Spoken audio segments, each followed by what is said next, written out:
नमस्कार। आज हम जानेंगे 26वें श्लोक का अर्थ। भगवान ने अपने को योग माया से आवृत बतलाया। इससे कोई यह न समझ ले कि जैसे मोटे पर्दे के अंदर रहने वाले को बाहर वाले नहीं देख सकते और वह बाहर वालों को नहीं देख सकता, इसी प्रकार यदि लोग भगवान को नहीं जानते तो भगवान भी लोगों को नहीं जानते होंगे। इसलिए और साथ ही यह दिखलाने के लिए कि योग माया मेरे ही अधीन और मेरी ही शक्ति विशेष है, वह मेरे दिव्य ज्ञान को आवृत नहीं कर सकती। भगवान कहते हैं, श्लोक 26,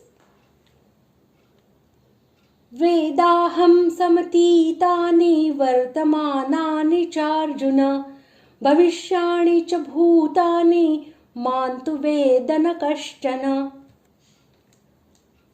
श्लोक का अर्थ, हे अर्जुन, पूर्व में व्यतीत हुए और वर्तमान में स्थित तथा आगे होने वाले सब भूतों को मैं जानता हूँ, परंतु मुझको कोई भी श्रद्धा भक्ति रहित पुरुष नहीं जानता।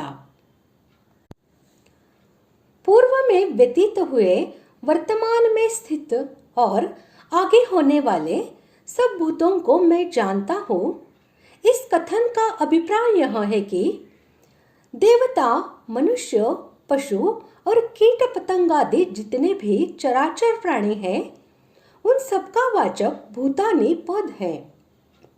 भगवान कहते हैं कि वे सब अब से पूर्व अनंत कल्पांतरों में कब किन किन योनियों में किस प्रकार उत्पन्न होकर कैसे रहे थे और उन्होंने क्या क्या किया था, तथा वर्तमान कल्प में कौन कहाँ किस योनि में किस प्रकार उत्पन्न होकर क्या कर रहे हैं और भविष्य कल्पों में कौन कहाँ किस प्रकार रहेंगे, इन सब बातों को मैं जानता हूँ।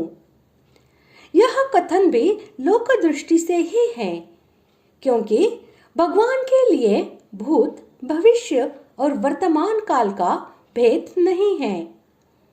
उनके अखंड ज्ञान स्वरूप में सभी कुछ सदा सर्वदा प्रत्यक्ष है। उनके लिए सभी कुछ सदा वर्तमान है। वस्तुतः समस्त कालों के आश्रय महाकाल वे ही हैं।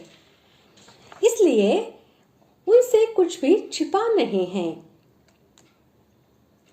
यहाँ जीवों से भगवान की अत्यंत विशेषता दिखलाने के लिए तू का प्रयोग किया गया है।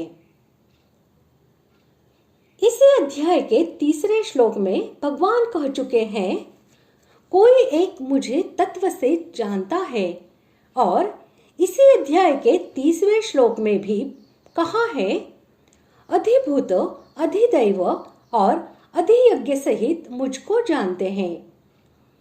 इसके अतिरिक्त 11वें अध्याय के 54वें श्लोक में भी भगवान ने कहा है, अनन्य भक्ति के द्वारा मनुष्य मुझको तत्व से जान सकता है, मुझे देख सकता है और मुझ में प्रवेश भी कर सकता है।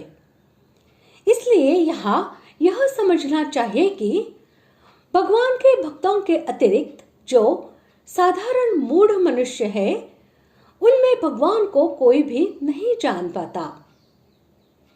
कश्चन पद ऐसे ही मनुष्यों को लक्ष्य कराता है, और इसी भाव को स्पष्ट करने के लिए अर्थ में श्रद्धा भक्ति रहित पुरुष विशेषण लगाया गया है।